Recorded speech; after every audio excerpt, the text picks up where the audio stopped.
सभी को मेरा सादर प्रणाम। मेरा नाम है प्रियंका। मैं पढ़ा रही हूँ आपको लाइफ साइंसेस। स्वागत करती हूँ आप सभी का हमारे यूट्यूब चैनल गुरु मंत्र शिक्षा का ग्रंथ में।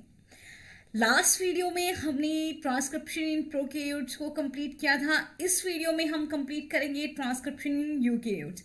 याद रखिए, आपका 3 महीने का ये कोर्स है। रेगुलरली आपको वीडियोस को देखना है। जब भी वीडियोस आ रही है प्लीज़ रेगुलर टाइम पे आप वीडियो को देखिए और 3 महीने हमारे साथ कंप्लीट करिए। अगर 3 महीने में बाद आपकी सिलेक्शन होती है तो ज़रूर ज़रूर हमें बताइए। तो चलिए स्टार्ट करते हैं ट्रांसक्रिप्शन इन यूकैरियोट्स। तो यूकैरियोटिक ट्रांसक्रिप्शन जो है वो थोड़ा सा डिफरेंट होता है प्रोकैरियोटिक ट्रांसक्रिप्शन से। एग्जैक्टली कहें तो यूकैरियोटिक ट्रांसक्रिप्शन में जो एंजाइम्स इन्वॉल्व होंगे, कुछ फैक्टर्स और भी चाहिए होंगे, वो अलग रहेंगे प्रोकैरियोटिक ट्रांसक्रिप्शन से। तो चलिए सबसे पहले बात करते हैं न्यूक्लियर आरएनए पॉलीमरेजेस की। तो न्यूक्लियर आरएनए पॉलीमरेजेस जो हैं, देखिए यहाँ हम बोल रहे हैं पॉलीमरेजेस। प्रोकैरियोटिक ट्रांसक्रिप्शन में एक इकलौता आरएनए पॉलीमरेज सारे के सारे टाइप के आरएनए को सिंथेसाइज कर सकता था, लेकिन ऐसा हमें यूकैरियोट्स में नहीं देखने को मिलता है। यूकैरियोट्स में 3 डिफरेंट आरएनए पॉलीमरेजेस होते हैं जो ट्रांसक्रिप्शन करेंगे, और वो आरएनए पॉलीमरेजेस हैं RNA polymerase 1, RNA polymerase 2 and RNA polymerase 3। RNA polymerase 1 जो है वो सिंथेसाइज कर सकता है सारे के सारे आरआरएनए को। आरएनए पॉलीमरेज 2 जो है वो सिंथेसाइज कर सकता है सारे के सारे मतलब एमआरएनए को। आरएनए पॉलीमरेज 3 सिंथेसाइज करता है टीआरएनए को। तो आरआरएनए, एमआरएनए, टीआरएनए ऐसे आप याद रख सकते हैं कि आरएनए पॉलीमरेज 1 सिंथेसाइज करता है आरआरएनए, 2 सिंथेसाइज करता है एमआरएनए, 3 सिंथेसाइज करता है टीआरएनए। लेकिन आरएनए पॉलीमरेज 1 जो है वो सारे के सारे आरआरएनए सिंथेसाइज तो कर रहा है, लेकिन 5s आरएनए को सिंथेसाइज नहीं कर पाता। तो आरएनए पॉलीमरेज 2 भी इस काम को नहीं करता, और फाइनली फिर ये काम करना पड़ता है आरएनए पॉलीमरेज 3 को ही। तो आरएनए पॉलीमरेज 2 एमआरएनए सिंथेसाइज करने के अलावा और क्या सिंथेसाइज कर सकता है? माइक्रो इंटरफेरेंस आरएनए और small nuclear RNA and long interspersed nuclear elements line. RNA polymerase 3 tRNA synthesize करेगा, 5s आरआरएनए सिंथेसाइज करेगा, और उसके साथ ही U6 स्मॉल न्यूक्लियर आरएनए को भी सिंथेसाइज करेगा। तो स्मॉल न्यूक्लियर आरएनए जनरल वे में आरएनए पॉलीमरेज 2 सिंथेसाइज करेगा, लेकिन U6 स्मॉल न्यूक्लियर आरएनए को आरएनए पॉलीमरेज 3 सिंथेसाइज कर रहा होगा। इसके अलावा प्लांट्स में हमको आरएनए पॉलीमरेज 4 और 5 भी देखने को मिलते हैं। ये जो आरएनए पॉलीमरेज 4 है, ये आरएनए पॉलीमरेज 5 है, ये इवॉल्व हुआ है आरएनए पॉलीमरेज 2 से। ये जो आरएनए पॉलीमरेज 4 है और 5 है, ये ज़रूरी होते हैं siRNA की सिंथेसिस के लिए और siRNA डायरेक्टेड मिथाइलेशन पाथवे के लिए। siRNA जो है वो डायरेक्ट करता है एक मिथाइलेशन पाथवे को, उसके लिए इन आरएनए पॉलीमरेजेस की ज़रूरत होती है। तो आरएनए पॉलीमरेज 4 जो है ये ज़रूरी है क्योंकि ये सिंथेसाइज करेगा आरएनए पॉलीमरेज ये सिंथेसाइज करेगा siRNA को, वाइल जो हमारे पास आरएनए पॉलीमरेज 5 है वो एक टारगेट सेट करता है, एक टारगेट जनरेट करता है आरएनए डायरेक्टेड डीएनए मिथाइलेशन के लिए। ओके, मतलब कहाँ पे ये मिथाइलेशन होनी है, कौन से पॉइंट पे ये डीएनए मिथाइलेशन होनी है, डीएनए के कौन से पॉइंट पे जो है ये मिथाइलेशन होनी है, वो टारगेट जो है वो जनरेट करेगा आरएनए पॉलीमरेज 5। तो यूकैरियोटिक आरएनए पॉलीमरेज सबसे ज़्यादा इंपॉर्टेंट हमारे लिए आ जाता है, क्योंकि प्रोटीन सिंथेसिस में एमआरएनए का सबसे खास रोल होता है, क्योंकि उसी के कोड को पढ़ के जो है वो प्रोटीन सिंथेसिस होनी है। तो यूकैरियोटिक आरएनए पॉलीमरेज में 12 सब यूनिट्स होती हैं। कितनी होती है? 12 subunits are present in the eukaryotic RNA polymerase 2। और जो लार्जेस्ट 2 सब यूनिट होती हैं, जो 12 सब यूनिट्स में लार्जेस्ट 2 सब यूनिट्स हैं वो होमोलोगस होती हैं B and beta dash subunit of prokaryotic RNA polymerase. पिछला लेक्चर देखा है तो आपको पता होगा कि कौन कौन सी सब यूनिट आपको आरएनए पॉलीमरेज में देखने को मिलती हैं। आपको याद होगा तो आपने पढ़ा है कि बीटा और बीटा डैश सब यूनिट जो हैं, these form the catalytic core of prokaryotic RNA polymerase। तो यूकेरियोटिक आरएनए पॉलीमरेज 2 जो है उसमें 12 सब यूनिट्स होती हैं और वो 12 सब यूनिट में दो ऐसी बड़ी बड़ी सब यूनिट्स हैं जो कि बीटा एंड बीटा डैश सब यूनिट के होमोलोगस हैं प्रोकैरियोटिक आरएनए पॉलीमरेज के। होमोलोगस का मतलब है कि फंक्शन आई थिंक सेम कर रही होंगी, लेकिन बाकी जो है स्ट्रक्चरली जो है वो डिफरेंट रहेंगी। आरएनए पॉलीमरेज 2 में हमको एक सीरीज ऑफ हैप्टैड मतलब 7 के रिपीट्स की देखने को मिलती है। ठीक है, हैप्टैड रिपीट्स हमको 7 रिपीट्स हमको देखने को मिलते हैं, जिनमें हमें एक कंजर्व्ड रिपीटेड सीक्वेंस हो गया ना, consensus sequence, tyrosine, serine, proline, threonine, serine, proline, serine. ध्यान से सुनिएगा, आरएनए पॉलीमरेज 2 के पास जो है एक हैप्टैड होता है रिपीट्स का, heptad series of heptad repeat, 7 repeat होंगे। कौन से? Tyrosine, serine, threonine, tyrosine, serine, proline, threonine, serine, proline, serine. कहाँ पे? At the carboxyl of the largest polymerase 2 subunit. ठीक है, तो जो कार्बोक्सिल एंड होगा लार्जेस्ट पॉलीमरेज 2 सब यूनिट का, उस पे हमको ये हैप्टैड रिपीट देखने को मिलता है। फिर से एक बार आपको रिवाइज करवाती हूँ कि आरएनए पॉलीमरेज 2 में 12 सब यूनिट्स हैं, जिनमें 2 बहुत बड़ी बड़ी सब यूनिट हैं जो होमोलोगस है, बीटा और beta dash subunit of prokaryotic RNA polymerase. और आरएनए पॉलीमरेज 2 का जो सबसे बड़ा, सबसे लार्जेस्ट सब यूनिट है, उसमें हैप्टैड रिपीट्स का सीरीज हमको देखने को मिलता है, जिनके पास कॉन्सेंसस सीक्वेंस कौन सा है? Tyrosine, serine, proline, threonine, serine, proline, serine. ये 7 सीक्वेंस जो हैं हमको देखने को मिलते हैं।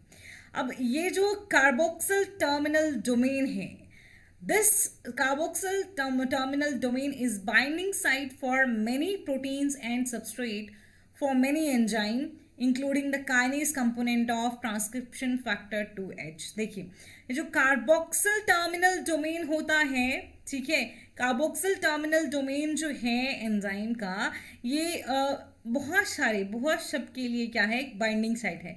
बहुत सारी प्रोटीन्स के लिए एक बाइंडिंग साइट है और बहुत सारे एंजाइम्स के लिए जो है ये एक सबस्ट्रेट है। जो कार्बोक्सिल टर्मिनल डोमेन है, ये बहुत सारे एंजाइम के लिए क्या होता है?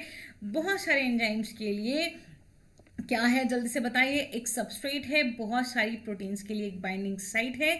सर जैसे बहुत सारे जो कार्बोक्सिल टर्मिनल डोमेन होगा वो बहुत सारे काइनेजेस, जैसे कि ट्रांसक्रिप्शन फैक्टर 2H हो गया, उनके लिए ये एक सबस्ट्रेट की तरह होगा the carboxyl terminal domain. Fine, तो ये आप समझ के पूरा का पूरा आरएनए पॉलीमरेजेस के बारे में, कौन कौन से आरएनए यहाँ पे मेन जो आपको याद रखना है वो मेनली आपको ये याद रखना है कि कौन सा आरएनए पॉलीमरेज क्या सिंथेसाइज करता है, ये याद रखना यहाँ सबसे ज़्यादा ज़रूरी है। अगर आप ये याद रख पाते हैं तो कहीं ना कहीं एक क्वेश्चन आप कर पाएंगे। ठीक है, यहाँ से बहुत बार क्वेश्चन आपको पूछा जा सकता है। ठीक है, चलिए, और क्या देखने को मिला आपको आरएनए पॉलीमरेज की सबसे बड़ी यूनिट में? Heptad series, tyrosine, serine, proline, threonine, serine, proline, serine. कहाँ पे? जो कार्बोक्सिल है ऑफ लार्जेस्ट पॉलीमरेज 2 सब यूनिट। और जो ये एक कार्बोक्सिल टर्मिनल डोमेन हमको देखने को मिलता है, और ये जो कार्बोक्सिल टर्मिनल डोमेन है, ओके, ये सबस्ट्रेट की तरह काम करता है बहुत सारे काइनेजेस एंजाइम के लिए, जैसे कि बहुत सारे काइनेजेस का कंपोनेंट होगा, जैसे कि ट्रांसक्रिप्शन फैक्टर 2H का, और बहुत सारी प्रोटीन्स के लिए बाइंडिंग साइट भी रहेगा। फिर जो ये जितने भी एंजाइम्स आपने पढ़े आरएनए पॉलीमरेज 1, 2, 3, इनके पास एक टॉक्सिन होता है अल्फा अमेनिटिन। इस टॉक्सिन के लिए अलग अलग सेंसिटिविटी होती है। ये अल्फा अमेनिटिन जो टॉक्सिन है, ये प्रोड्यूस किया जाता है बाय अमानिटा फेलोइड्स, जिसको डिस्ट्रॉइंग एंजल भी कहा जाता है। सबसे ज्यादा रेजिस्टेंस होती है आरएनए पॉलीमरेज 1 के पास, और सबसे कम जो रेजिस्टेंस होगी वो होगी पॉलीमरेज 2 के पास। पॉलीमरेज 3 जो है वो मॉडरेटली सेंसिटिव होता है। मतलब अमानिटा फेलोइड्स के लिए आरएनए पॉलीमरेज 1 कंप्लीटली इनसेंसिटिव है, वो रेजिस्टेंट है। Polymerase 2, RNA polymerase 2 is highly sensitive for Amanita phalloids, while जो RNA polymerase 3 है वो moderately sensitive होता है। अब ये अमानिटा फेलोइड्स जो है ये आरएनए क्या क्या रोक सकता है, ये आरएनए इलोंगेशन को रोक सकता है ट्रांसक्रिप्शन के टाइम पे। डेफिनेटली आरएनए पॉलीमरेज का काम मेनली होता है इलोंगेशन करना, और जब इलोंगेशन नहीं हो रही है तो ट्रांसक्रिप्शन रुक जाएगी। अगर किसी भी आरएनए पॉलीमरेज को इनहिबिट किया जाएगा, किसी भी आरएनए पॉलीमरेज पे कोई टॉक्सिक केमिकल आ जाएगा, वो उसकी एक्टिविटी को इनहिबिट कर देगा। तो आरएनए पॉलीमरेज का मेन काम ही है इलोंगेशन करना, तो वो आरएनए पॉलीमरेज फिर इलोंगेशन नहीं कर पाएगा। माइटोकॉन्ड्रियल आरएनए में भी पॉलीमरेजेस होते हैं, और माइटोकॉन्ड्रियल आरएनए में एम्प्टी आरएनए पॉलीमरेज जो है, माइटोकॉन्ड्रिया में भी कुछ आरएनए पॉलीमरेजेस होते हैं। माइटोकॉन्ड्रिया आरएनए पॉलीमरेजेस जो हैं वो न्यूक्लियर जीन ही उनको एनकोड करती है। क्लोरोप्लास्ट जो होता है हायर प्लांट्स का, उनके पास दो तरह के आरएनए पॉलीमरेजेस होते हैं। एक आरएनए पॉलीमरेजेस जो कि क्लोरोप्लास्ट की जीन्स ही एनकोड कर रही हैं, और दूसरा जो कि न्यूक्लियर जीन एनकोड कर रही हैं। तो क्लोरोप्लास्ट की जीन जिस भी आरएनए पॉलीमरेज को एनकोड करेंगी वो एक्चुअल में कोर एंजाइम रहेगा, फाइन, कोर एंजाइम रहेगा उसके पास, और जो न्यूक्लियर जीन एनकोड करेंगी वो एग्जैक्टली सिग्मा फैक्टर होगा। फिर ये मिलके दोनों अपना ट्रांसक्रिप्शन में रोल प्ले करते हैं। क्लियर? ओके, तो चलिए ये आगे बात करते हैं हम प्रमोटर की। प्रमोटर हमने देखा था प्रोकैरियोट्स में कैसा प्रमोटर होता है, और अभी हम बात करेंगे कि यूकैरियोट्स में कैसा प्रमोटर होता है। तो आरएनए पॉलीमरेज 1 का प्रमोटर अलग रहेगा, 2 का प्रमोटर अलग रहेगा, और 3 का प्रमोटर अलग रहेगा। आरएनए पॉलीमरेज 1 का जो प्रमोटर होता है ये क्या कर सकता है? It transcribes gene that have two guanine cytosine rich promoter sequences in the -45 to +20 region, and adenine thymine sequences are there around start point। देखिए आरएनए पॉलीमरेज प्रमोटर जो है उन जीन को ट्रांसक्राइब करता है जिनके पास प्रमोटर के आसपास ग्वाइनिन साइटोसिन रिच साइट्स होंगी। प्रमोटर के आसपास बहुत सारा ग्वाइनिन साइटोसिन रहेगा, लेकिन कुछ स्टार्ट पॉइंट के आसपास जो हैं वो हमको एडेनिन थाइमिन के सीक्वेंसेस भी देखने को मिलेंगे आरएनए पॉलीमरेज 1 के प्रमोटर में। Plus these sequences alone are sufficient for transcription initiation to occur, but promoter with additional sequences in the region from 180 to 100 upstream of initiation site, UCE upstream control element will further enhance initiation। तो क्या कह रहे हैं कि हालांकि ये जो हमारे पास GC के सीक्वेंसेस आ गए, स्टार्ट साइट के आसपास एडेनिन थाइमिन भी हमको थोड़ा देखने को मिलेगा, ये सफिशिएंट होते हैं, ये सीक्वेंसेस सफिशिएंट होते हैं ट्रांसक्रिप्शन का खाली इनिशिएशन करना हो। लेकिन प्रोमोटर्स को अच्छे से ट्रांसक्रिप्शन इनिशिएट करनी है तो एक एनहांस्ड इनिशिएशन के लिए 180 टू 100 अपस्ट्रीम, समझते हैं ना अपस्ट्रीम आप, जो आपका क्या होगा स्टार्ट पॉइंट से पहले का हिस्सा होता है उसको हम माइनस में लिखते हैं, अपस्ट्रीम होता है। स्टार्ट पॉइंट से बाद जो होता है वो डाउनस्ट्रीम होता है। तो जो ये 180 टू 100 अपस्ट्रीम जो सीक्वेंसेस होते हैं इनिशिएशन साइट से उनको बोलते हैं हम अपस्ट्रीम कंट्रोल एलिमेंट्स, और ये और भी ज़्यादा इन्हांस कर सकते हैं ट्रांसक्रिप्शन को। कोर जहाँ पे बोलते हैं कोर इट मीन्स यहाँ पे कोर एंजाइम बाइंड किया है, +1 पे इनिशिएटर साइट होगी। +1 मतलब बिल्कुल स्टार्ट साइट से बिल्कुल साथ वाला रीजन, तो यहाँ पे मोस्ट प्रोबेबली जो है वो स्टार्ट साइट रहेगी, और स्टार्ट साइट से 180, यहाँ इस साइड को 180 कहेगा आएगा कहीं यहाँ पे, और 100 अपस्ट्रीम तक जो है आपको अपस्ट्रीम कंट्रोल एलिमेंट्स देखने को मिल सकते हैं। ये अपस्ट्रीम कंट्रोल एलिमेंट्स क्या करते हैं, ये इनिशिएशन को और अच्छे से एनहांस कर सकते हैं, और ये कोडिंग सीक्वेंस है, यहाँ स्टार्ट होने के बाद इस सारे को क्या किया जाएगा, ट्रांसक्राइब किया जाएगा। क्लियर?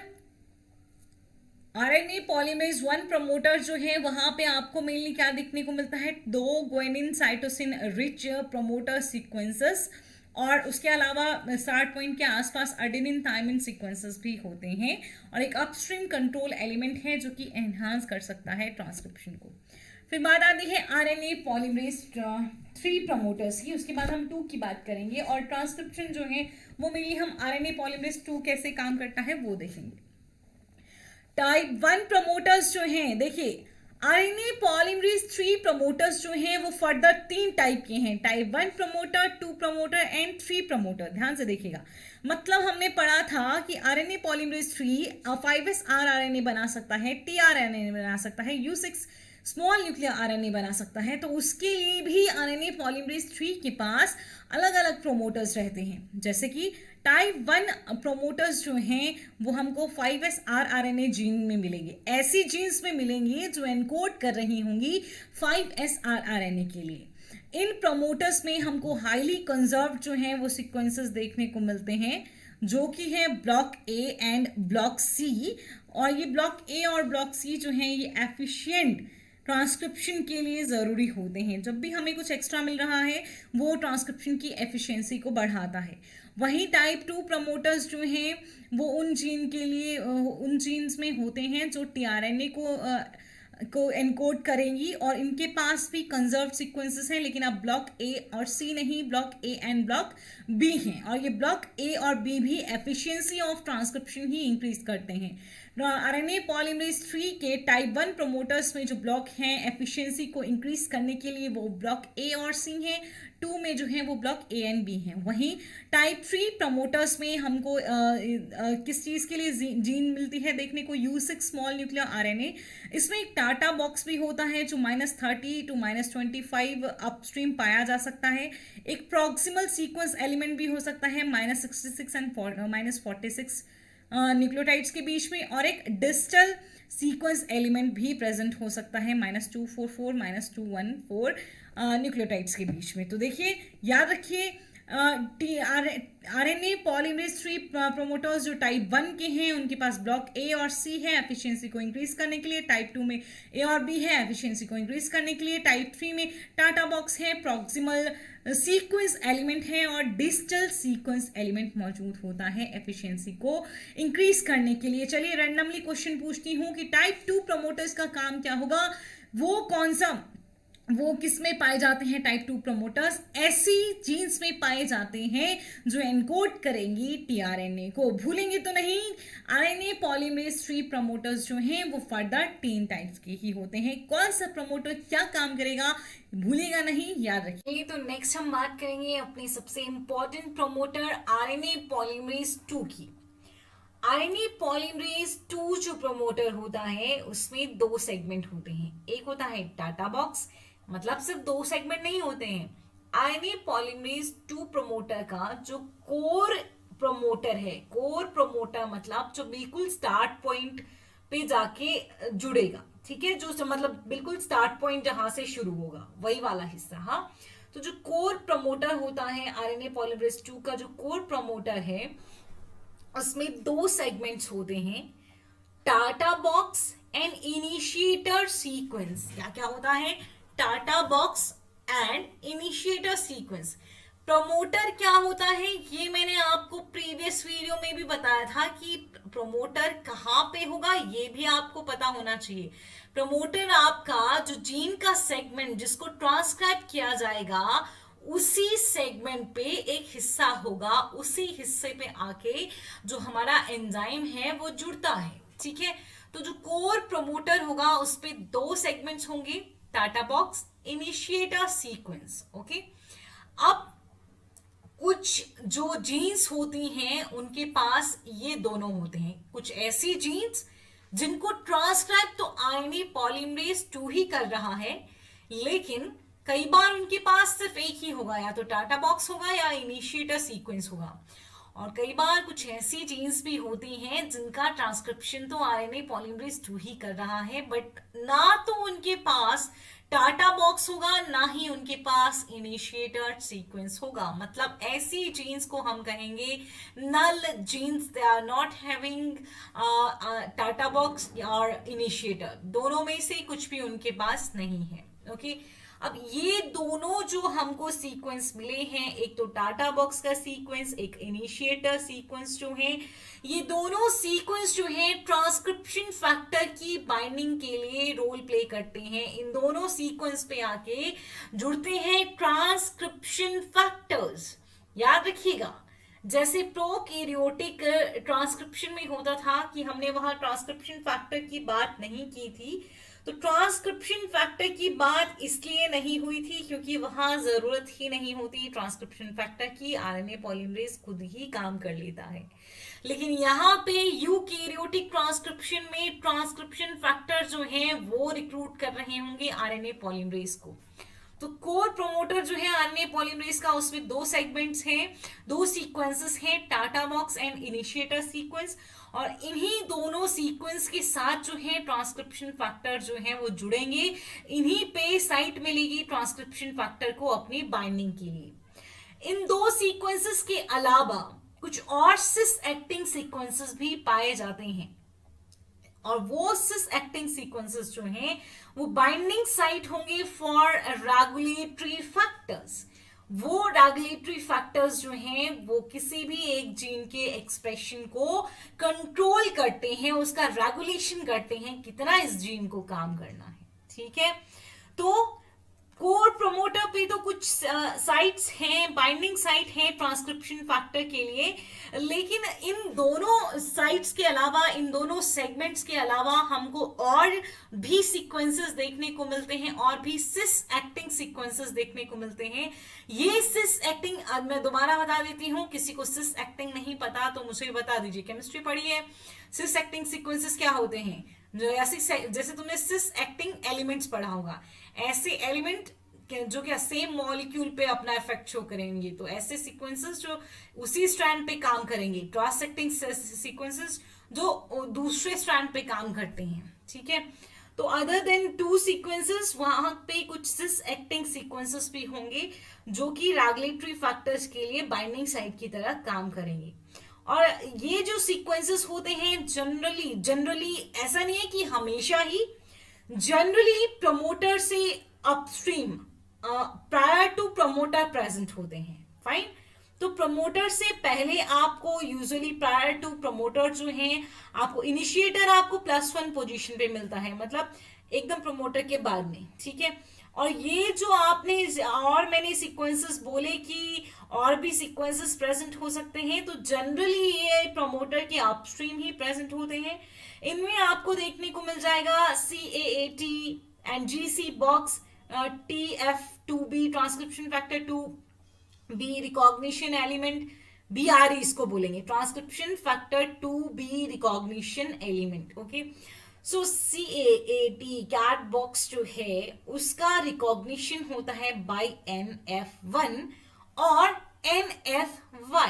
ओके, तो याद रखेंगे जो कैट बॉक्स को जो प्रोटीन्स जो हैं वो रिकॉग्नाइज करती हैं वो कौन कौन सी हैं।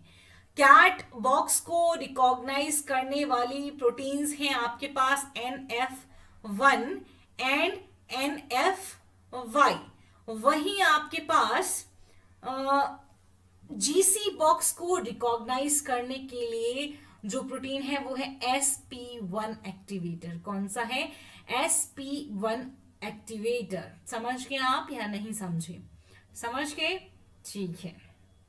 चलिए, कुछ जीन्स जो हैं वो कुछ फ्यू जीन्स जो हैं उनके पास डाउनस्ट्रीम प्रमोट एलिमेंट भी हो सकते हैं। जरूरी नहीं है कि अपस्ट्रीम प्रमोटर एलिमेंट्स ही होंगे, डाउनस्ट्रीम प्रमोटर एलिमेंट्स भी हो सकते हैं, DPE जिनको हम कहते हैं। और ये डाउनस्ट्रीम प्रमोट एलिमेंट जो हैं, प्रमोटर एलिमेंट्स जो हैं, ये बाइंड करेंगे ट्रांसक्रिप्शन फैक्टर 2D के साथ। इमेजिन कर पा रहे हैं आप? नहीं कर पा रहे हैं तो चलिए आगे आप इमेजिन करेंगे, आपको डायग्राम दिखाया जाएगा। ठीक है, और ये जो sequences in core promoter determine the location of start point while other influences the frequency of initiation। तो स्टार्ट पॉइंट पे जो हमारे पास सीक्वेंसेस हैं वो क्या करते हैं, वो डिटरमाइन, जो हमारे पास कोर प्रोमोटर में जो हमारे पास सीक्वेंसेस हैं वो डिटरमाइन कर रहे हैं स्टार्ट साइट को, लेकिन बाकी के सीक्वेंसेस जो हैं वो इनिशिएशन का फ्रीक्वेंसी कितना होगा ये डिसाइड करेंगे। याद रखिएगा, no element is common to all promoters, मतलब जरूरी नहीं है कि CAAT सभी में होगा, GC बॉक्स सभी में होगा, TF2B रिकॉग्निशन एलिमेंट सभी में होगा, ऐसा नहीं होगा। कुछ एक में BRE हो सकता है कैट और GC बॉक्स ना हो सकता है डाउनस्ट्रीम प्रमोटर एलिमेंट ना हो। तो ये जो एलिमेंट्स हैं ये किन्हीं प्रमोटर्स के लिए कॉमन नहीं है ये किसी के लिए। ओके, याद रखिए कैट बॉक्स को रिकॉग्नाइज करने के लिए NF1 प्रोटीन है, NF-Y प्रोटीन है, और GC बॉक्स का रिकॉग्निशन जो है वो SP1 एक्टिवेटर प्रोटीन करती है, और ये प्रोटीन्स जो है वो रेगुलेटरी प्रोटीन्स हैं। आगे आप रेगुलेटरी प्रोटीन्स के बारे में भी पढ़ेंगे। इतना समझ आ गया RNA2 पॉलीमरेज में क्या क्या होगा। देखिए ये है RNA पॉलीमरेज 2 प्रमोटर, जहां पे मैंने आपको कहा। अब यहाँ पे देखिए, आपको हमने पढ़ा था कि हो सकता है कुछ एक ऐसे भी होंगे जिनके पास सिर्फ एक ही होगा, जिनके पास यहाँ पे आपको कैट जो है आपको टाटा बॉक्स, ये टाटा बॉक्स नजर आ रहा है, -312 -26 मतलब -30 हम इसका लेते हैं, -2 +4 +1 पे हम इसको लेते हैं जनरली, है ना। तो ये इनिशिएटर हो गया, टाटा बॉक्स हो गया, ये बिल्कुल आपको स्टार्ट पॉइंट के बिल्कुल साथ में मिलेंगे, ठीक है। ये -30 अपस्ट्रीम टू स्टार्ट पॉइंट आपको ये मिल जाएगा टाटा बॉक्स। ओके, देन फिर यहाँ पे सिर्फ BRE है आपके पास, ट्रांसक्रिप्शन फैक्टर 2 भी रिकॉग्निशन एलिमेंट है, बाकी कैट बॉक्स नहीं है, GC बॉक्स नहीं है। दूसरे किसी प्रमोटर में हो सकता है कैट बॉक्स हो, GC बॉक्स हो और BRE भी हो, ठीक है। और ये है DPE डाउनस्ट्रीम प्रमोटर एलिमेंट जो +28 +32 इतना दूर हमको देखने को मिलेंगे। आप समझ के आप एक प्रमोटर में क्या होता है, टाटा बॉक्स होता है, इनिशिएटर होता है, कुछ एक में जो है वो दोनों हो सकते हैं, कुछ एक में एक ही हो सकता है, और कुछ एक में आपको BRE देखने को मिलेगा, GC बॉक्स देखने को मिलेगा, कुछ एक में आपको सब देखने को मिल सकता है। तो इसीलिए लिखा था कि सारे के सारे एलिमेंट सब प्रमोटर्स के लिए कॉमन नहीं होते हैं, ठीक है, अलग अलग तरह से होंगे। अब क्लियर है आपको प्रमोटर का। अब ये सब जो है कैसे इन पे जीन रेगुलेशन होता है वो हम आगे पढ़ेंगे। अभी ट्रांसक्रिप्शन समझो, ये जो आप BRE पढ़ रहे हो, टाटा बॉक्स पढ़ रहे हो, इनिशिएटर पढ़ रहे हो, ये सब कहाँ पाए जा रहे हैं बेटा, ये सब उस जीन पे है, उस जीन के वो हिस्सा है जिसका ट्रांसक्रिप्शन होना है, जिससे RNA बनना है, जिसपे RNA पॉलीमरेज काम करेगा। तो हमने क्या कहा कि टाटा और इनिशिएटर सीक्वेंस जो है ये स्टार्ट पॉइंट के पहचानने में हेल्प करते हैं, लेकिन बाकी के जो हमारे पास सीक्वेंसेस हैं वो इनिशिएशन की फ्रीक्वेंसी को इंक्रीज करते हैं। फाइन, अब देखिए ट्रांसक्रिप्शन फैक्टर्स की बात करते हैं कि कौन कौन से होते हैं ट्रांसक्रिप्शन फैक्टर्स। ट्रांसक्रिप्शन फैक्टर्स जो है वो trans regulatory usually soluble proteins होते हैं। ट्रांसक्रिप्शन फैक्टर्स जो मतलब है ये कहीं और से आएंगे, कहीं और उस मॉलिक्यूल पे आके, हमारे DNA पे आके, उस जीन पे आके एक्ट करेंगे, तो वो सिस नहीं है, उसी जीन का हिस्सा नहीं है। समझिए आप, जो ट्रांसक्रिप्शन फैक्टर्स हैं वो उसी जीन के DNA में, मतलब उसी DNA का हिस्सा नहीं है, अलग जगह से आएंगे, ट्रांस रेगुलेटरी हैं, यूजुअली सॉल्युबल प्रोटीन्स हैं। जनरली 2 टाइप्स के होते हैं ये, ठीक है। एक हमारे पास आ गया बेसल ट्रांसक्रिप्शन फैक्टर, जिनको जनरल ट्रांसक्रिप्शन फैक्टर्स भी हम बोल देते हैं, ठीक है। ये बेसल ट्रांसक्रिप्शन फैक्टर जो है ये जीन प्रमोटर के साथ अटैच होते हैं, वहां बाइंड करते हैं और डिटरमाइन करते हैं ट्रांसक्रिप्शन स्टार्ट साइट को। याद रखिए, बेसल ट्रांसक्रिप्शन फैक्टर जो है वो जीन प्रमोटर के साथ अटैच करेंगे, जैसे कि transcription factor 2D, transcription factor 2A, ये जो है ये जीन प्रमोटर के साथ अटैच करेंगे और ट्रांसक्रिप्शन की स्टार्ट साइट के बारे में बताएंगे। तो बेसल ट्रांसक्रिप्शन फैक्टर बोल दिया गया इनको, या जनरल ट्रांसक्रिप्शन फैक्टर। अब ये रेगुलेटरी ट्रांसक्रिप्शन फैक्टर जो हैं ये रेगुलेटरी सीक्वेंसेस के साथ बाइंड करेंगे।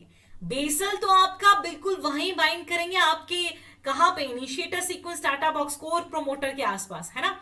लेकिन रेगुलेटरी ट्रांसक्रिप्शन फैक्टर्स जो हैं वो रेगुलेटरी सीक्वेंसेस जो आगे पीछे एनहांस कर रहे हैं ट्रांसक्रिप्शन को, कुछ एक जो है वो कम भी कर रहे होंगे ट्रांसक्रिप्शन के रेट को, तो ऐसे रेगुलेटरी सीक्वेंसेस के साथ जो फैक्टर्स बाइंड करेंगे उनको हम रेगुलेटरी ट्रांसक्रिप्शन फैक्टर्स कहते हैं, और वो होते हैं एनहांसर्स एंड साइलेंसर्स।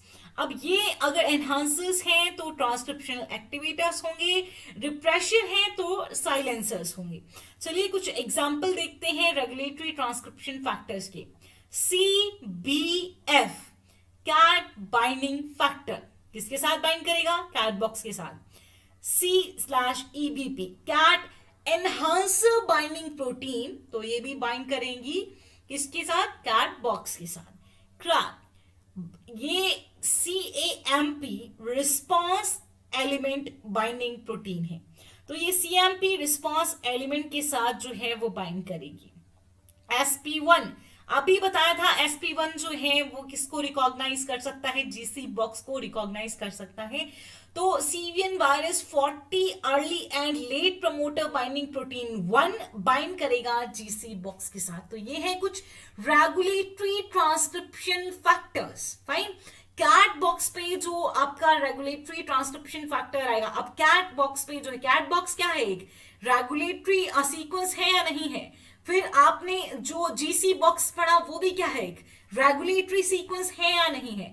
तो इन रेगुलेटरी सीक्वेंसेस पे जो बाइंड करते हैं फैक्टर्स, उन्हीं को रेगुलेटरी ट्रांसक्रिप्शन फैक्टर्स कहा जाता है, और यहाँ पे आपके सामने कुछ नाम दिए गए हैं। ओके, तो फिर ट्रांसक्रिप्शन इनिशिएशन जो है, अभी आपने जो बेसल है वो नहीं पढ़े, आगे आपको बेसल भी बताऊंगी, क्योंकि अब हम इनिशिएशन पढ़ने ही वाले हैं, तो आप वहीं पे साथ साथ में जो है वो बेसल या जनरल ट्रांसक्रिप्शन फैक्टर्स के बारे में भी पढ़ेंगे। ठीक है, तो ट्रांसक्रिप्शन इनिशिएशन कैसे होता है आरएनए पॉलीमरेज के द्वारा? देखिए, unlike prokaryotic RNA polymerase that can bind to a DNA template on its own, eukaryotic requires several other proteins called transcription factors to first bind to the promoter region and then help recruit the appropriate polymerase। समझ गए? जैसे मैंने आपको बिल्कुल start में समझा दिया था कि जैसे कि प्रोकैरियोटिक आरएनए पॉलीमरेजेस हैं हमारे पास, उनको वो अपने आप से डीएनए टेम्पलेट के साथ बाइंड कर जाते हैं, उनको बाकी किसी ट्रांसक्रिप्शन फैक्टर की जरूरत नहीं है।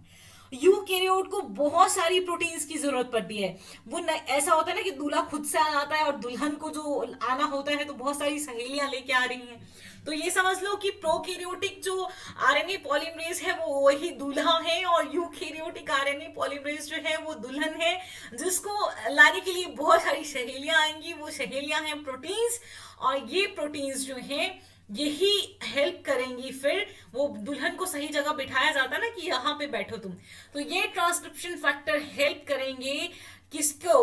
रिक्रूट करेंगे ये पॉलीमरेजेस को प्रमोटर रीजन पे। देखिए, the completed assembly of transcription factors and RNA polymerases। ठीक है, ट्रांसक्रिप्शन फैक्टर असेंबल्ड हो गए आरएनए पॉलीमरेजेस के साथ, फिर वो बाइंड करेंगे प्रमोटर के साथ, और promoter RNA polymerases transcription factors ये फॉर्म करते हैं transcription pre initiation complex. Definitely transcription अभी शुरू होगा तो वहां पे क्या होगा? पहले प्रमोटर पे ट्रांसक्रिप्शन फैक्टर्स आके जुड़ेंगे, फिर उसके बाद आरएनए पॉलीमरेज आके जुड़ेगा।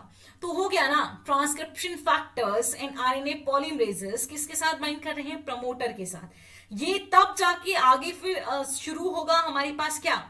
ट्रांसक्रिप्शन शुरू होगी। ठीक है, तो ये ट्रांसक्रिप्शन फैक्टर्स और आरएनए पॉलीमरेजेस जो हैं बाइंड करते हैं प्रमोटर के साथ और फॉर्म करते हैं ट्रांसक्रिप्शन प्री इनिशिएशन कॉम्प्लेक्स। जो टाटा बॉक्स है, जो कोर प्रमोटर एलिमेंट है, वो बाइंडिंग साइट होगा for transcription factors. General transcription factors कहां बाइंड करते हैं? बेसल ट्रांसक्रिप्शन फैक्टर भी इनको हम कहते हैं। जल्दी से बताइए कहां बाइंड करते हैं? ये बाइंड करते हैं कोर प्रमोटर पे मेनली। तो टाटा बॉक्स क्या है? Core element. तो यहां पे ट्रांसक्रिप्ट जो टाटा बॉक्स है, कोर प्रमोटर एलिमेंट है, ये बाइंडिंग साइट रहेगा फॉर ट्रांसक्रिप्शन फैक्टर। उनको हम बोलते हैं टाटा बाइंडिंग प्रोटीन्स। और ये टाटा बाइंडिंग प्रोटीन खुद एक सब यूनिट है किसी दूसरे ट्रांसक्रिप्शन फैक्टर का, जो कि है ट्रांसक्रिप्शन फैक्टर 2D। ओके, तो टाटा बॉक्स में मतलब एक ट्रांसक्रिप्शन फैक्टर आके जुड़ेगा, ट्रांसक्रिप्शन फैक्टर 2D, और उस ट्रांसक्रिप्शन फैक्टर 2D के पास एक सब यूनिट होगा टाटा बाइंडिंग प्रोटीन TBP, जो कि टाटा बॉक्स के साथ एग्जैक्टली जुड़ता है। अब मैंने आपको अभी बताए थे ना, बेसल ट्रांसक्रिप्शन फैक्टर्स होते हैं और रेगुलेटरी ट्रांसक्रिप्शन फैक्टर्स होते हैं। आपने रेगुलेटरी ट्रांसक्रिप्शन फैक्टर तो पढ़ लिए थे, अब ये क्या है, बेसल, जो कि बिल्कुल कोर एलिमेंट पे जाके, कोर प्रमोटर एलिमेंट पे जाके जुड़ते हैं। ठीक है, अब after 2D transcription factor 2D bind हो गया टाटा बॉक्स के साथ, पर वो भी किसके थ्रू बाइंड हुआ, टाटा बाइंडिंग प्रोटीन्स के थ्रू। ठीक है, उसके अलावा ट्रांसक्रिप्शन फैक्टर 2D के अलावा 5 और ट्रांसक्रिप्शन फैक्टर होते हैं, आरएनए पॉलीमरेज होते हैं, जो कंबाइन करेंगे टाटा बॉक्स के आसपास, और बहुत सारी स्टेजेस होंगी, और फाइनली प्री इनिशिएशन कॉम्प्लेक्स जो है वो फॉर्म होगा। क्योंकि हमने बोला प्री इनिशिएशन कॉम्प्लेक्स कैसे फॉर्म होता है, प्री इनिशिएशन कॉम्प्लेक्स फॉर्म होता है जब सारे के सारे ट्रांसक्रिप्शन फैक्टर्स, आरएनए पॉलीमरेजेस और प्रमोटर जो हैं वो इकट्ठा हो जाते हैं, तो फॉर्म होता है प्री इनिशिएशन कॉम्प्लेक्स। लेकिन सबसे पहले प्रमोटर पे कौन आएगा, टाटा बाइंडिंग प्रोटीन, जो कि खुद हिस्सा है टाटा ट्रांसक्रिप्शन फैक्टर 2D का। उसके बाद 5 और आएंगे, तब जाके प्री इनिशिएशन कॉम्प्लेक्स बनेगा। और ये 5 कौन कौन से हैं, 2D के बाद आएगा ट्रांसक्रिप्शन फैक्टर 2A, उसके बाद आएगा ट्रांसक्रिप्शन फैक्टर 2B, फिर आएगा ट्रांसक्रिप्शन फैक्टर 2F, फिर आएगा, मतलब यही आरएनए पॉलीमरेज 2 को रिक्रूट करेगा, फिर आएगा transcription factor 2E, and finally transcription factor 2H। फिर बनेगा pre initiation complex. Okay, transcription pre initiation complex जो है वो कंप्लीट होगा, और उसके बाद इलोंगेशन होगी, इलोंगेशन तो नॉर्मल रहती है, और फाइनली जो है वो टर्मिनेशन हो जाता है। फाइन, और ये है आपकी जनरल ट्रांसक्रिप्शन फैक्टर्स, और साथ ही हम देखेंगे कि उनका फंक्शन क्या क्या होता है। ये सारे फैक्टर्स काम करेंगे तब जाके फाइनली आरएनए पॉलीमरेज जो है वो प्रमोटर पे अटैच होगा, और फाइनली जो है आरएनए पॉलीमरेज ट्रांसक्रिप्शन में जो इलोंगेशन का उसका रोल है वो इलोंगेशन कर पाएगा। तो चलिए देखते हैं ट्रांसक्रिप्शन फैक्टर 2D। इसके पास ट्रांसक्रिप्शन जो हमारे पास TBP होता है, टाटा बाइंडिंग प्रोटीन होता है, एक binding component transcription factor 2B में, जो रिकॉग्नाइज करेगा कोर प्रमोटर को, टाटा बॉक्स और इनिशिएटर सीक्वेंस को, और एक प्लेटफॉर्म फॉर्म करता है किसकी बाइंडिंग के लिए, ट्रांसक्रिप्शन फैक्टर 2B की बाइंडिंग के लिए। फिर ट्रांसक्रिप्शन फैक्टर 2D के पास एक और सब यूनिट है जो कि TATA binding protein associated factors हैं, TBP एसोसिएटेड फैक्टर्स।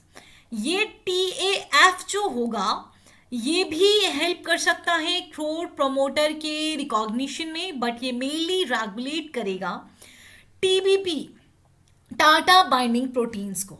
तो इन TBP को और TAF को स्टेबलाइज करने के लिए वहां पे ट्रांसक्रिप्शन फैक्टर 2A भी आता है। जैसा कि हम जानते हैं कि ट्रांसक्रिप्शन फैक्टर 2D ने एक प्लेटफॉर्म फॉर्म किया था किसकी बाइंडिंग के लिए, ट्रांसक्रिप्शन फैक्टर 2B की बाइंडिंग के लिए। तो यहाँ पे फिर ट्रांसक्रिप्शन फैक्टर 2B का बाइंडिंग हो जाएगा, और वो एक इंटरमीडिएट की तरह काम करेगा आरएनए पॉलीमरेज 2 की रिक्रूटमेंट में। उसके साथ ही ये सिलेक्शन ऑफ साइट जो है उसको भी इन्फ्लुएंस कर सकता है। तो मतलब इससे पहले कि आरएनए पॉलीमरेज 2 रिक्रूट हो, वहां पे ट्रांसक्रिप्शन फैक्टर 2B जो है वो बाइंड कर जाएगा, और वो अच्छे से जो अब हमारा स्टार्ट साइट है उसकी सिलेक्शन कर लेगा। देन ट्रांसक्रिप्शन फैक्टर 2F आएगा जो मेनली रिक्रूट करेगा आरएनए पॉलीमरेज 2 को। तो ये बहुत इंपॉर्टेंट है, सब आपको याद रखना है कौन सा ट्रांसक्रिप्शन फैक्टर जो है वो रिक्रूटमेंट ऑफ आरएनए पॉलीमरेज करवाता है। तो ट्रांसक्रिप्शन फैक्टर 2F जो है ये रिस्पॉन्सिबल होता है for the recruitment of RNA polymerase 2। जो ट्रांसक्रिप्शन फैक्टर 2E है, जो एक इंटरमीडिएट, अब ये इंटरमीडिएट की तरह काम करता है किसके लिए? For the recruitment of transcription factor 2H। ठीक है, मतलब ट्रांसक्रिप्शन फैक्टर 2E आएगा तभी ट्रांसक्रिप्शन फैक्टर 2H आएगा। अब ये ट्रांसक्रिप्शन फैक्टर 2H जो है ये एक हेलिकेज है। जो हमारा क्लोज प्रोमोटर कॉम्प्लेक्स होगा, हमारे पास जो डीएनए होगा वो क्लोज रहेगा। हेलिकेज उसकी अनवाइंडिंग करके उस क्लोज प्रोमोटर कॉम्प्लेक्स को ओपन प्रोमोटर कॉम्प्लेक्स में कन्वर्ट कर देगा। इसके साथ ही हेलिकेज जो है वो प्रोमोटर क्लियरेंस को में भी हेल्प करता है। कैसे? जो हमारे पास लार्जेस्ट सब यूनिट जो है आरएनए पॉलीमरेज की, उस पर एक सी टर्मिनल डोमेन है CTD, उस सी टर्मिनल डोमेन की फॉस्फोराइलेशन करके ट्रांसक्रिप्शन फैक्टर 2H जो है वो प्रमोटर क्लियरेंस को भी इन्फ्लुएंस कर सकता है। ये समझ गए? यहां ध्यान से देखिए, ये टाटा है -330 बॉक्स हम जिसको कहते हैं, वहां सबसे पहले ट्रांसक्रिप्शन फैक्टर 2D बाइंड करेगा टाटा बाइंडिंग प्रोटीन की हेल्प से। साथ ही यहाँ पे TAFs भी आएंगे, फिर ट्रांसक्रिप्शन फैक्टर 2A आएगा इसको स्टेबलाइज करने के लिए। पर ट्रांसक्रिप्शन फैक्टर 2D ने एक लैंडिंग प्लेटफॉर्म बनाया होगा ट्रांसक्रिप्शन फैक्टर 2B के लिए। तो आरएनए पॉलीमरेज के आने से पहले ट्रांसक्रिप्शन फैक्टर 2B आएगा जो उसके लिए इंटरमीडिएट की तरह काम करेगा। फिर ट्रांसक्रिप्शन फैक्टर 2B के आने के बाद ट्रांसक्रिप्शन फैक्टर 2F आएगा जो एक्चुअली हमारे आरएनए पॉलीमरेज को बनाता है, जो उसको वहां पे रिक्रूट करता है। तो क्या आपको यहां पे दिखाई दे रहा है आरएनए पॉलीमरेज? यहां पे दिखाई दे रहा है? नहीं, लेकिन यहां आरएनए पॉलीमरेज दिखाई दे रहा है। अब हमारे पास रिक्रूटमेंट हो चुकी है आरएनए पॉलीमरेज 2 की, तो अब ओपनिंग होगी प्रमोटर की तभी तो ट्रांसक्रिप्शन शुरू होगी। तो उसके लिए ट्रांसक्रिप्शन फैक्टर 2E आया, ट्रांसक्रिप्शन फैक्टर 2E लेके आया फिर ट्रांसक्रिप्शन फैक्टर 2H को। अब इस ट्रांसक्रिप्शन फैक्टर 2H ने जो है वो अनवाइंडिंग करनी है और हमारी नॉर्मल जो आरएनए का फॉर्मेशन है वो हो जाएगा। नॉर्मल जैसे इलॉन्गेशन होता है वो इलॉन्गेशन आरएनए पॉलीमरेज करवा देगा। ठीक है, जो ट्रांसक्रिप्शन यूकेरियोट्स में है उसको कुछ एक्टिवेटर प्रोटीन की जरूरत भी होती है। ये एक्टिवेटर प्रोटीन्स डिटरमाइन करती हैं कि ट्रांसक्रिप्शन का रेट क्या रहेगा और ट्रांसक्रिप्शन का पैटर्न जो है वो कैसे रहेगा। ठीक है, ये जितनी भी हमारे पास रेगुलेटरी, देखिए रेगुलेटरी प्रोटीन भी एक्टिवेटर प्रोटीन भी हो सकती हैं और साइलेंसर प्रोटीन भी हो सकती हैं। तो जो भी रेगुलेटरी प्रोटीन्स हैं वो हमारे RNA polymerase, transcription factors, chromatin remodelling complexes और जो भी मीडिएटर्स प्रोटीन्स होती हैं उन सब को असेंबल करती हैं प्रमोटर्स पे। दरअसल मीडिएटर्स को क्यों रेगुलेटरी प्रोटीन्स लाती हैं? ये मीडिएटर्स जो होते हैं ये एक प्रोटीन कॉम्प्लेक्स होते हैं जो अगर रेगुलेटरी प्रोटीन एक्टिवेटर है तो यही मीडिएटर प्रोटीन जो है ये अलाउ करेगा communication between regulatory protein and these transcription factor and RNA polymerases, ताकि रेगुलेटरी प्रोटीन अगर एक्टिवेटर है तो वो डिटरमाइन कर पाए रेट और पैटर्न ऑफ ट्रांसक्रिप्शन क्या रहेगा। तो मीडिएटर प्रोटीन को हम बोल सकते हैं कि ये को एक्टिवेटर होता है आरएनए पॉलीमरेज 2 मीडिएटेड ट्रांसक्रिप्शन में। Fine. So finally, after a successful elongation of RNA, there will be the termination. अगर बात करते हैं RNA polymerase 1 जीन की, तो RNA polymerase 1 जो जीन है इनमें टर्मिनेशन स्टॉप होगी, लेकिन टर्मिनेशन स्टॉप होगी रहो इंडिपेंडेंट नहीं, रहो डिपेंडेंट से। रहो डिपेंडेंट पाथवे फॉलो होगा, टर्मिनेशन फैक्टर रहो रहेगा। अब जो लोगों ने प्रीवियस वीडियो देखा है उनको समझ आएगा कि रहो इंडिपेंडेंट क्या हुआ और रहो डिपेंडेंट क्या हुआ। फाइन। फिर आते हैं हमारे पास जो आरएनए पॉलीमरेज 3 की जीन्स हैं, ये जीन में ट्रांसक्रिप्शन रोका जाता है रहो इंडिपेंडेंट पाथवे में, जिसमें मैंने आपको बताया था कि स्टेम लूप फॉर्मेशन या जिसको आप हेयरपिन जैसा एक स्ट्रक्चर बनता है उस तरह से भी समझ सकते हैं, चाहे हेयर पिन ले लीजिए चाहे स्टेम लूप फॉर्मेशन ले लीजिए। लेकिन आरएनए पॉलीमरेज 3 जीन्स जो हैं इनमें टर्मिनेशन थोड़ा कॉम्प्लेक्स होता है जिसको हम पूरी तरह से अंडरस्टैंड भी नहीं कर पाते हैं। ट्रांसक्रिप्शन ज्यादा कॉम्प्लेक्स होता है, और जो आरएनए पॉलीमरेज 2 जीन्स होंगी उनमें फिर आरएनए प्रोसेसिंग इवेंट्स होंगे, जैसे कि 5 प्राइम जो एंड होगा वहां पे हमारे पास कैप का एडिशन रहेगा, 3 प्राइम जो एंड रहेगा वहां पे हमारे पास पॉली ए टेल का एडिशन रहेगा। ठीक है, तो ये होगा प्रोसेसिंग ऑफ आरएनए में ही। मतलब यूकैरियोट्स में जो हमारे पास आरएनए ट्रांसक्रिप्ट बनता है, प्राइमरी ट्रांसक्रिप्ट बनता है, वो हेटेरोजीनस न्यूक्लियर आरएनए होता है। क्यों? क्योंकि उस आरएनए में कुछ कोडिंग रीजन भी होते हैं और नॉन कोडिंग रीजन भी होते हैं। फिर उन नॉन कोडिंग रीजन को स्प्लाइसिंग किया जाता है, उनको हटा दिया जाता है।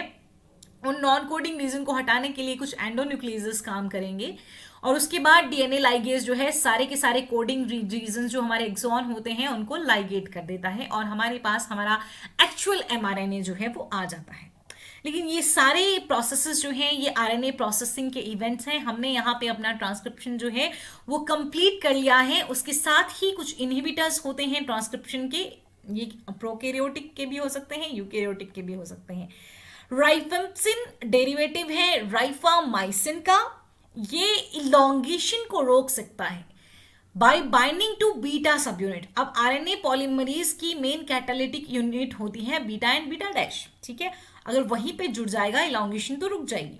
एक्टिनोमाइसिन डी जो है ये डबल हेलिकल डीएनए के साथ बाइंड कर जाता है, और डबल हेलिकल डीएनए को एक अच्छे इफेक्टिव टेम्पलेट की तरह काम नहीं करने देता। तो यहीं पे हमने अपना पूरा कंप्लीट ट्रांसक्रिप्शन पढ़ लिया। यूकैरियोट्स में ट्रांसक्रिप्शन हो गया, प्रोकैरियोट्स में ट्रांसक्रिप्शन हो गया। जितना आपको पता होना चाहिए मैक्सिमम टू मैक्सिमम हमने कवर कर लिया है। ओके, हम अपने मैक्सिमम टॉपिक जो है वो कवर करेंगे, उसके बाद टाइम बचेगा हम और डिटेल में जाएंगे, बार बार आपको रिवाइज करवाएंगे। पर तब तक के लिए आपको वीडियो को लाइक करना है, चैनल को सब्सक्राइब करना है, और प्लीज वीडियो को शेयर करो ना, चलो तुम्हारी मर्जी है, बट अपना ध्यान रखिए, सेहतमंद रहिए। धन्यवाद।